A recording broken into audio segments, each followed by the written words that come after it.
घर परिवार के इश्यूज जिसके अंदर मैं बात करने वाला हूँ डाइवोर्स की, और डाइवोर्स के क्या क्या प्रोसीजर्स होते हैं, क्या क्या डॉक्यूमेंट्स रिक्वायर्ड होती हैं, और किस किस प्रकार के डाइवोर्स होते हैं। बेसिकली दो तरह के डाइवोर्स होते हैं, एक म्यूचुअल कंसेंट से डाइवोर्स होता है और एक बिना म्यूचुअल कंसेंट के डाइवोर्स होता है। जो म्यूचुअल कंसेंट का डाइवोर्स होता है उसके अंदर जो दोनों पार्टीज हैं वो एक डॉक्यूमेंट साइन करती हैं जिसको हम डाइवोर्स पिटिशन बोलते हैं, और उस पिटिशन को साइन करने के बाद कोर्ट के अंदर उस पिटिशन को फाइल कर दिया जाता है। उसके बाद कोर्ट उसके ऊपर डिसीजन लेता है और आपको डाइवोर्स मिल जाता है। लेकिन दूसरे प्रकार का जो डाइवोर्स है वो जिसको हम कहते हैं कि डाइवोर्स किसी रीजन से लिया जा रहा है और सिर्फ एक पार्टी चाहती है कि हमें डाइवोर्स चाहिए, तो उस केस के अंदर बेसिकली 8 ग्राउंड्स हैं जिसके ऊपर डाइवोर्स मिल सकता है। पहले तो क्रुएलिटी, यानी कि अगर आपके ऊपर किसी भी प्रकार का अत्याचार करा जा रहा है तो आपको डाइवोर्स आप मांग सकते हैं, जिसको क्रुएलिटी कहते हैं। दूसरा जो है वो है एडल्ट्री। एडल्ट्री वैसे अभी पनिशेबल ऑफेंस तो नहीं रहा है, लेकिन एडल्ट्री जो है वो इंडिया के अंदर अगर एक जो हस्बैंड है वो किसी और के साथ फिजिकल या शारीरिक संबंध बनाता है तो उसको एडल्ट्री में गिना जाता है, और एडल्ट्री भी डाइवोर्स का एक ग्राउंड हो सकता है। डिजर्टेशन मतलब यानी कि अगर आपके जो हस्बैंड हैं या आपका स्पाउस है वो आपको छोड़ के चला गया है और आपको बिल्कुल भी अपना नहीं रहा है, तो उस केस के अंदर भी आप डाइवोर्स मांग सकते हैं।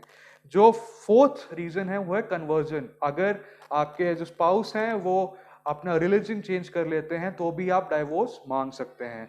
जो पहला जो पांचवा रीजन है वो ये है कि मेंटल डिसऑर्डर। अगर आपका जो स्पाउस है वो किसी भी तरह की मानसिक या प्रॉब्लम के थ्रू गुजर रहा है तो उस केस के अंदर भी आप डाइवोर्स मांग सकते हैं।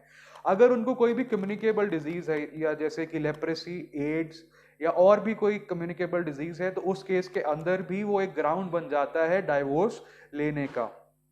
उसके बाद जो है, अगर आपके जो हस्बैंड है या आपकी वाइफ है वो साधु बन जाती हैं और जो वर्ल्डली प्लेजर्स है उनको त्याग देती हैं, संन्यास ले लेती हैं, उस केस के अंदर भी आप डाइवोर्स ले सकते हैं।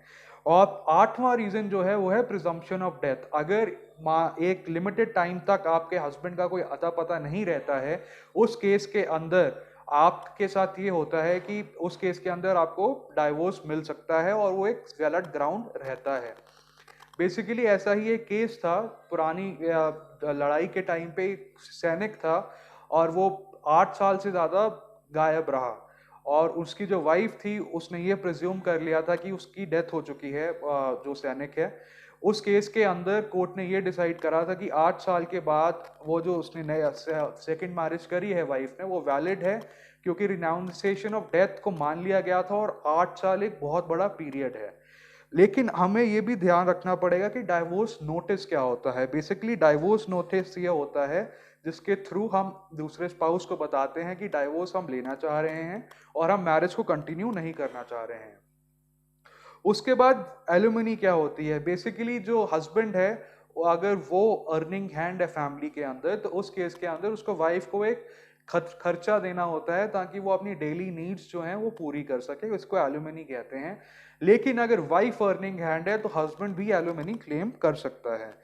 अब जो ड्यूरेशन एलुमनी की है वो डिपेंड करता है कि कितनी देर तक मैरिज है, उसके बाद एज क्या है स्पाउस की, इकोनॉमिक कंडीशन क्या है, हेल्थ क्या है। उसके बाद दूसरी चीज जो सोचने वाली है कि अगर मैटर को आराम से सेटल करना हो तो उस केस के अंदर क्या है।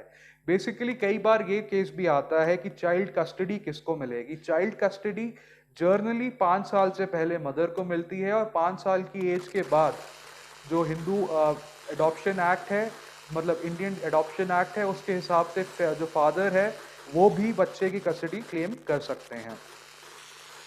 बेसिकली जो डॉक्यूमेंट्स हैं जो आपको डाइवोर्स के लिए चाहिए होंगे वो आपका एड्रेस प्रूफ है हस्बैंड का, वाइफ का एड्रेस प्रूफ है, मैरिज सर्टिफिकेट है, पासपोर्ट साइज फोटोज हैं, एविडेंस है कि अगर आपकी मैरिज है वो क्यों फेल हुई है, और दूसरा ये है कि अगर आप लोगों ने रिकन्सिलिएट करने की कोशिश करी है तो उस केस के अंदर रिकन्सिलिएशन क्यों नहीं हो पाई।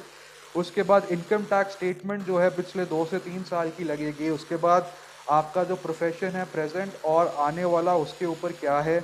उसके बाद आपकी फैमिली बैकग्राउंड क्या है, ये सारी इंफॉर्मेशन डाइवोर्स के अंदर लगती हैं। आप लोग कृपया करके ज़रूर इस इंफॉर्मेशन को आगे शेयर करें और चैनल को सब्सक्राइब करें ताकि आपको ऐसी इंफॉर्मेशन मिलती रहे।